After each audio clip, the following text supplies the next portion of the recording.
And we want to start with making the shell, the tart shell first. So that means a pastry dough. So we're going to start right here because we need to use unbleached all-purpose flour. We need 2 cups.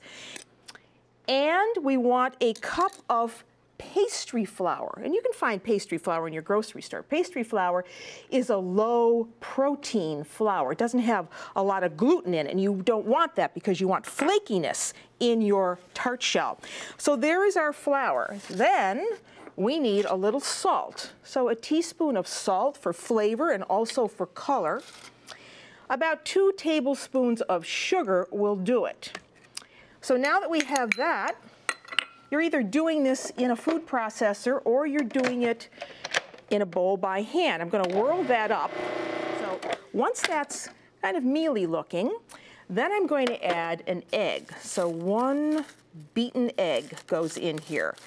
1 egg that I've already beaten up. I'm going to put that in and let that go. Just a couple hits. And now what I want to do is add some water. And here you want to have ice water. How much is this going to take? I just don't know. I'm going to add it a little bit at a time. What I want is a ball starting to form around that blade. So you take it out onto a piece of plastic wrap, just like that. Put a little flour over the top, not much, and just pat it down so it's in a disc shape. This is going to make 2 10-inch tart shells. I like to make 2 because I can always put 1 in the freezer for later. In the fridge it goes. Until it's a little harder than it is now because it'll be very easy to work with when you want to roll it out. So I put the dough on parchment paper, and then I put another piece of parchment paper over the top. And don't go back and forth like that. It's much better to go from the center out. I get out my pan. So here is a 10-inch tart shell pan with a removable bottom. So you can always gauge it by putting it on the shell and seeing how much wider you have to roll it. So now we're going to take the paper off. And by doing it this way, of course, you eliminate having to use a lot of flour. Put the dough in the shell and just gently pull off the parchment paper. Isn't that nice? And if you have to patch, you just patch.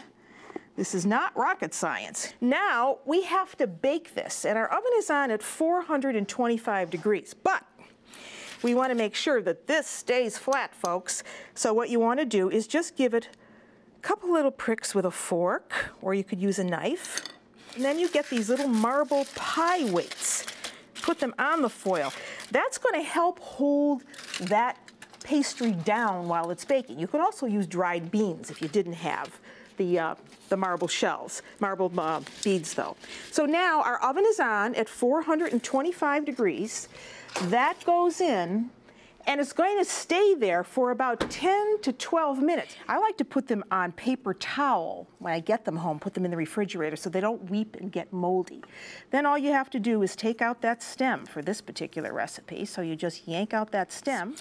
And I took a cup of these berries and I cut them up into small pieces and put them in a pot with about 3/4 of a cup of water. And all I really want to do is cook those down. What I'm trying to do is extract as much of the strawberry juice as possible. So you see they're very, very soft and mushy now. What you want here is about 1 cup of the liquid strained. So then after you've cooked that down, and that only takes a couple minutes to do, put them in a sieve, a strainer, and just press on the pulp. You've got as much of that juice out of the pulp, you can take the excess and just throw it away. You don't need that anymore.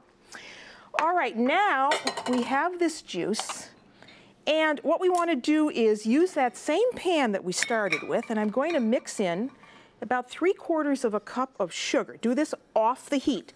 3/4 of a cup of sugar, and about 2 tablespoons, 2 to 3 tablespoons, depending on how much juice you have. If you want about a cup of juice there, cup and a quarter, and just mix that together.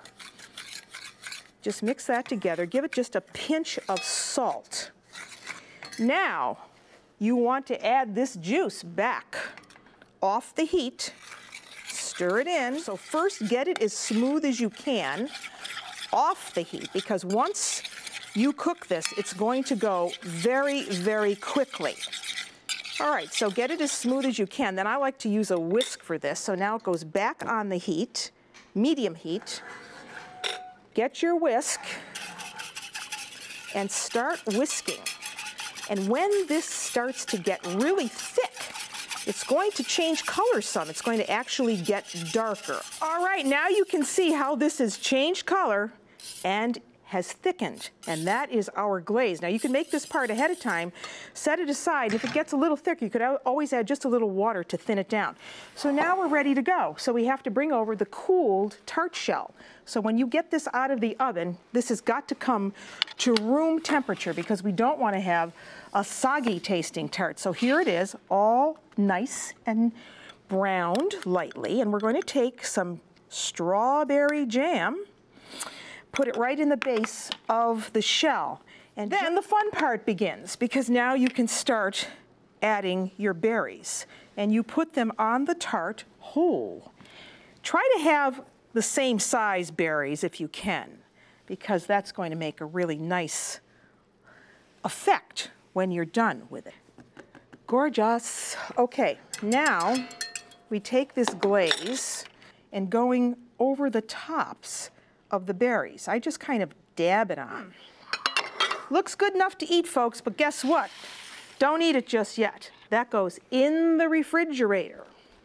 So we want to put it in the fridge and leave it there, oh, I would say for about an hour. You want to let that really set up.